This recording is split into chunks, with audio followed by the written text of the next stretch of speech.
ನಮಸ್ತೆ ವೀಕ್ಷಕರೇ, ತಮ್ಮೆಲ್ಲರಿಗೂ JBM ಕಿಚನ್ ಫುಡ್ಗೆ ಸ್ವಾಗತ. ಇವತ್ತಿನ ಒಂದು ಒಳ್ಳೆಯ ರೆಸಿಪಿ ಬಂದು ಮೊಟ್ಟೆ ಪಲ್ಯ. ಬೇಕಾಗಿರುವಂತಹ ಸಾಮಗ್ರಿಗಳು: ಮೊಟ್ಟೆ, ಟೊಮೆಟೊ, ಕೊತ್ತಂಬರಿ ಸೊಪ್ಪು, ಈರುಳ್ಳಿ, ಅರಿಶಿನ, ಅಡುಗೆ ಎಣ್ಣೆ, ಉಪ್ಪು, ಗರಂ ಮಸಾಲೆ ಪೌಡರ್. ನೋಡಿ, ನಾನು ಹೇಳಿರೋಂಥ ಸಾಮಗ್ರಿಗಳನ್ನ ಇಲ್ಲಿ ರೆಡಿ ಮಾಡಿ ಇಟ್ಕೊಂಡಿದ್ದೀನಿ. ಒಂದು ಬೌಲಲ್ಲಿ ಚಿಕ್ಕದಾಗಿ ಕಟ್ ಮಾಡ್ಕೊಂಡಿರೋ ಟೊಮೆಟೊ, ಇನ್ನೊಂದು ತಟ್ಟೆನಲ್ಲಿ ಮೊಟ್ಟೆ ಹಾಗೂ ಈರುಳ್ಳಿ, ಕೊತ್ತಂಬರಿ ಎಲ್ಲ ರೆಡಿ ಮಾಡಿ ಇಟ್ಕೊಂಡಿದ್ದೆ. ಈಗ ನಾನು ಸ್ಟವ್ ಮೇಲೆ ಒಂದು ಪಾತ್ರೆನ ಇಟ್ಕೊಂಡು ಅದಕ್ಕೆ ಎಣ್ಣೆ ಹಾಕೋತಾ ಇದ್ದೀನಿ. 1-2-3 ನಿಮಿಷ ಇದನ್ನು ಕಾಯಕ್ಕೆ ಬಿಟ್ಟು ನಾವು ಜೀರಿಗೆ, ಸಾಸಿವೆನ ಹಾಕೋಬೇಕಾಗತ್ತೆ. 1-2-3 ನಿಮಿಷ ಹಾಗೆ ಬಿಟ್ಟು ಕರ್ಬೇವಿನ ಸೊಪ್ಪನ್ನು ಇಲ್ಲಿ ನಾನು ಸೇರಿಸ್ತೀನಿ. ನೋಡಿ, ಕರ್ಬೇವಿನ ಸೊಪ್ಪನ್ನು ನಾನಿಲ್ಲಿ ಹಾಕ್ಕೊಂಡಿದ್ದೀನಿ. ಚಟಪಟ ಅಂತ ಸಿಡಿತಾ ಇದೆ.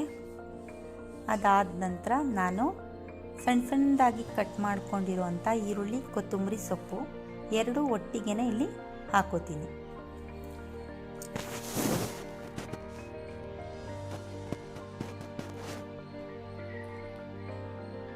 ಒಂದು 4 ಈರುಳ್ಳಿ ಇಲ್ಲಿ ನಾನು ಕಟ್ ಮಾಡ್ಕೊಂಡು ಇಟ್ಟಿದ್ದೀನಿ. ಒಂದು ದಪ್ಪ ಈರುಳ್ಳಿನ ಇಲ್ಲಿ 4 ಈರುಳ್ಳಿನ ಕಟ್ ಮಾಡಿ ಇಟ್ಕೊಂಡಿದ್ದೆ. ಕೊತ್ತಂಬರಿ ಸೊಪ್ಪು ಸಹ ಇಲ್ಲಿ ನಾನು ಸೇರಿಸಿದ್ದೀನಿ. ಈಗ ನಾವು ನೀಟಾಗಿ ಮಿಕ್ಸ್ ಮಾಡ್ಕೊಳ್ಳೋಣ. ಎಣ್ಣೆಯಲ್ಲಿ ಕೆಂಪಣ್ಣ ಬರೋ ಥರನೂ ಫ್ರೈ ಮಾಡ್ಕೊಳ್ಳೋಣ. ಅದಕ್ಕೆ ಸ್ವಲ್ಪ ಅರಿಶಿನ ಪೌಡರ್ನ ನಾನು ಇಲ್ಲಿ ಹಾಕ್ತಾ ಇದ್ದೀನಿ.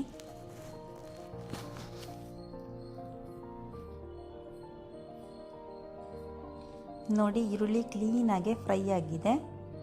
ಮತ್ತು ಸ್ವಲ್ಪ ಗರಂ ಮಸಾಲ ಪೌಡರ್ 1 ಸ್ಪೂನಷ್ಟು, ಚಿಕ್ಕ ಸ್ಪೂನಲ್ಲಿ, ಜಾಸ್ತಿ ಬೇಡ. ಖಾರದ ಪೌಡರ್ ನೋಡಿ, 1.5 ಸ್ಪೂನ್ ಖಾರದ ಪುಡಿ ಇಲ್ಲಿ ನಾನು ಹಾಕ್ತಾ ಇದ್ದೀನಿ. 1 ಸ್ಪೂನಷ್ಟು ಉಪ್ಪು, ಚಿಕ್ಕ ಸ್ಪೂನಲ್ಲೇ ಎಲ್ಲನೂ ನಾನು ಹಾಕೋತಾ ಇದ್ದೀನಿ. ಈಗ ಕ್ಲೀನಾಗೆ ಮಿಕ್ಸ್ ಮಾಡ್ಕೊಳ್ಳೋಣ.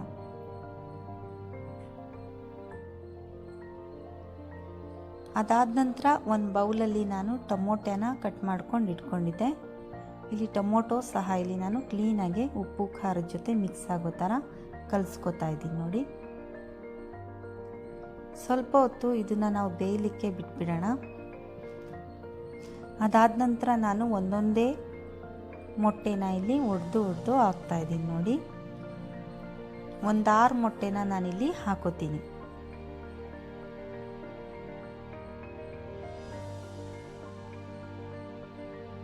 ನಿಧಾನಕ್ಕೆ ಒಂದೊಂದೇ ಮೊಟ್ಟೆನ ಇಲ್ಲಿ ಹಾಕ್ಕೊಂಡು ಇದಕ್ಕೆ ನಾವು ಸ್ವಲ್ಪ ಒಂದು 10 ನಿಮಿಷ ಬೇಯೋದಕ್ಕೆ ಬಿಡಬೇಕಾಗುತ್ತೆ. ಸೋಯಾ ಸಾಸ್ ಸಹ ಇಲ್ಲಿ ನಾನು ಮಿಕ್ಸ್ ಮಾಡ್ಕೋತಾ ಇದ್ದೀನಿ.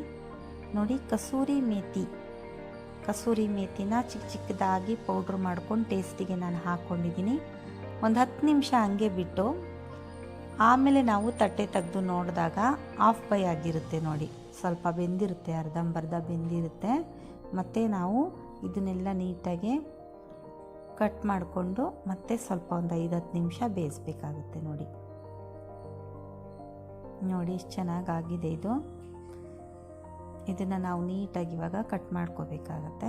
ಕಟ್ ಮಾಡಿಕೊಂಡು ಚಿಕ್ಕದಾಗಿ ಪುಡಿಯಾಗೋ ಥರ ನಾವು ಮಾಡೋಣ. ನೋಡಿ, ಎಲ್ಲ ಮಿಕ್ಸ್ ಮಾಡ್ಕೋಬೇಕಾಗತ್ತೆ ಇವಾಗ. ಅದಾದ ನಂತರ ಈ ಥರ ರೆಡಿಯಾಗಿರುತ್ತೆ ವೀಕ್ಷಕರೇ. ತುಂಬಾ ಚೆನ್ನಾಗಿರುತ್ತೆ. ಸ್ವಲ್ಪ ದಪ್ಪ ಸೈಜಲ್ಲೇ ನಾನು ಕಟ್ ಮಾಡ್ಕೊಂಡಿದ್ದೀನಿ. ಯಾಕಂದರೆ ಬಾಯಿಗೆ ಸಿಗುತ್ತೆ. ಮೊಟ್ಟೆ ಎಲ್ಲ ಉಪ್ಪು, ಖಾರ, ಗರಂ ಮಸಾಲೆ ಎಲ್ಲ ಮಿಕ್ಸ್ ಆಗಿರೋದ್ರಿಂದ ಚಪಾತಿ ಜೊತೆ ಇದು ಮೊಟ್ಟೆ ಹಾಗೆ ಸಿಗುತ್ತೆ. ತುಂಬ ಚಿಕ್ಕದಾದರೆ ಈರುಳ್ಳಿ ಥರ ಇರುತ್ತೆ ಚಿಕ್ಕದಾಗಿ, ಅದು ನಂಗೆ ಇಷ್ಟ ಆಗಲ್ಲ. ಹಾಗಾಗಿ ನಾನು ದಪ್ಪನೇ ಇಲ್ಲಿ ಕಟ್ ಮಾಡ್ಕೊಂಡಿದ್ದೀನಿ. ಈ ರೀತಿ ಒಂದು ಸತಿ ಟ್ರೈ ಮಾಡಿ. ಎಗ್ ಬುರ್ಜಿ ತುಂಬಾ ಚೆನ್ನಾಗಿರುತ್ತೆ. ಚಪಾತಿಗೆ, ಪರೋಟಾಗೆ ಅಂತೂ ತುಂಬಾ ಟೇಸ್ಟಿಯಾಗಿರುತ್ತೆ. ಒಂದು ಸತಿ ಟ್ರೈ ಮಾಡಿ ಹೇಗಿತ್ತು ಅಂತ ನನಗೆ ಹೇಳಿ. ಇಷ್ಟ ಆದರೆ ಆದಷ್ಟು ಶೇರ್ ಮಾಡಿ, ಕಮೆಂಟ್ ಮಾಡಿ. ಬನ್ನಿ, ಇವಾಗ ನಾನೊಂದು ತುತ್ತು ಟೇಸ್ಟ್ ಮಾಡಿ ನೋಡ್ತೀನಿ. ತುಂಬಾ ಚೆನ್ನಾಗಿತ್ತು ವೀಕ್ಷಕರೇ. ನಾನು ಟೇಸ್ಟ್ ಮಾಡಿ ನೋಡಿದಾಗ ಮತ್ತೊಂದು ರೆಸಿಪಿನಲ್ಲಿ ಮೀಟ್ ಮಾಡ್ತೀನಿ. ಧನ್ಯವಾದಗಳು.